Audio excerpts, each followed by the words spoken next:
ಮನಕರಣಗಳು ಎನ್ನ ತಮ್ಮ ಸೆರೆಯಲಿ ಇಟ್ಟು ಘನಯಾತನೆಯ ಪಡಿಸಿ ಮೂರ್ಛೆಗೊಳಿಸಿ.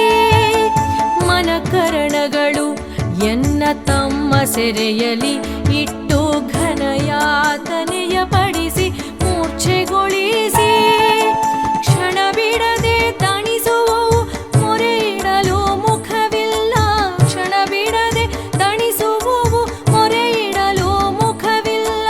ಪ್ರಣೀತ ಬಾಲಕರಲ್ಲಿ ಸರಿಯಿಲ್ಲ ನಿನಗೆಂದು. ಕ್ಷಣ ಬಿಡದೆ ತಣಿಸುವವು ಮೊರೆ ಇಡಲು ಮುಖವಿಲ್ಲ. ಪ್ರಣೀತ ಬಾಲಕರಲ್ಲಿ ಸರಿಯಿಲ್ಲ ನಿನಗೆಂದು. ಮನದಧಿಪ ಮಹದೇವ ಮೊರೆಯ ಕೇಳೋ.